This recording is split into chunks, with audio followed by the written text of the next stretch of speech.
Meron akong i-share lang. Yung pan motor na DC, yung ganito. Bago ko buksan pala. No?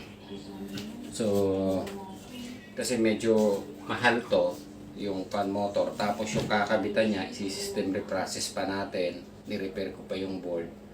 Ang dami nasira, no? So, masyado ng mahal ang aabutin. So, itatry ko lang i-repair. Makikita nyo yan dito. Ito kasi yung 3 terminal na pan motor. So makikita nyo, madaling test, madaling i-check to eh. Kasi para lang siyang resistance ng compressor kapag nag-check kayo. Yung UBW. Ayan o, makikita nyo to. Ayan, may resistance tayo. Dito sa red, wala. So putol yung isang linya. Ayan. Ito meron. Gamitan natin ang digital. Yan. Ito, kita. Madilim. Yun. Okay. Ito may resistance.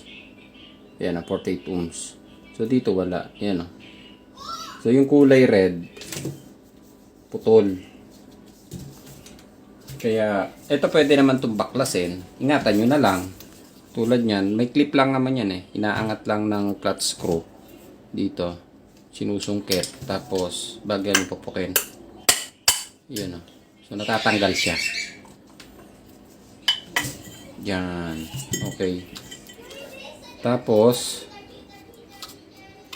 pwede siyang, yan, may wire siya sa loob. Oh. Yan. Teka, tatanggalin ko lang to ha, para matester natin.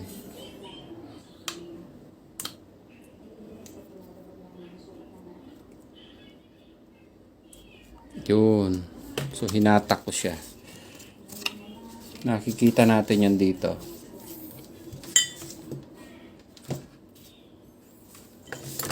Kaya, ayusin ko lang yung tester ko.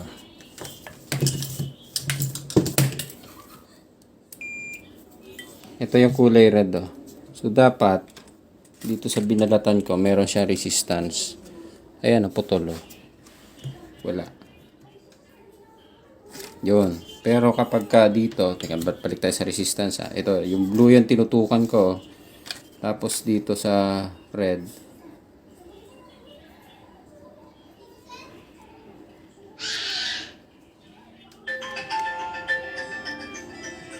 Ayan oh.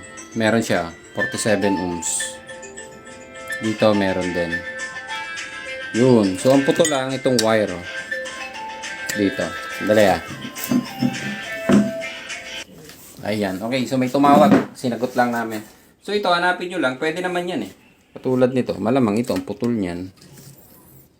Subukan natin dito. Ayan. So, nahahatak siya. Kung hindi mahatak, pwede nyo siyang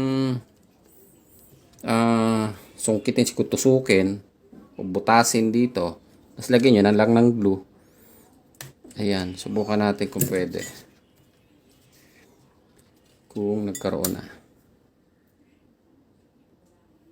Wala, putol pa rin. So may putol, hahanapin natin. Pwede rin, ayun! Nandito oh. Yun oh. Doon pala siya naputol. Ayan. Okay, so dudugtungan na lang natin siya. Ididirekto natin. Actually, meron naman talaga ako naka-ready na ito. So, ginawa ko lang to. Usually talaga pinapalitan namin ng bago yan. Ganitong pan. Pero kung ganito naman ang nagiging problem lang, so pwede pa naman siya. Lulusot lang natin yan dito.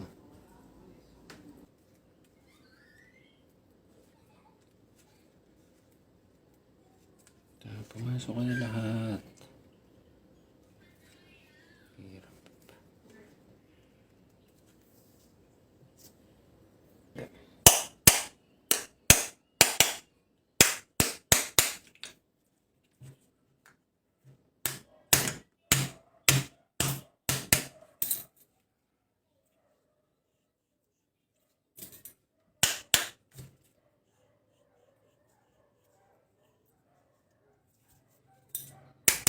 Ayan. So, okay na. Kakabit na lang natin siya. Tinanggal ko na yung shrinking tube. Babalutan ko na lang ng electrical tape. Ayan. Okay. So, tester lang ulit natin. Diyan na. Yun.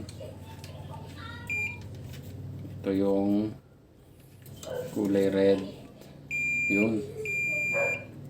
Ito, meron na. So, okay na siya. Makakatipid pa tayo ng konti. Okay?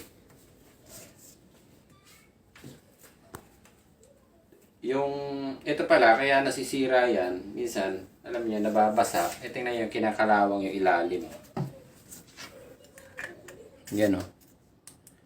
So, ito kasi kapag nililinisan, window type kasi ito nakakabit.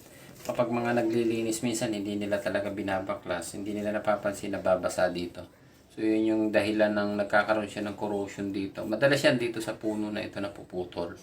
Pero kung mababaklas naman, subukan nyo para makatipid. Pero kung hindi mabaklas, or talagang mistock up na, wala kang magagawa kundi palitan. Ayan. Kaya lang, mapapalak talaga ng gastos. Ayan. Okay na. Ayos.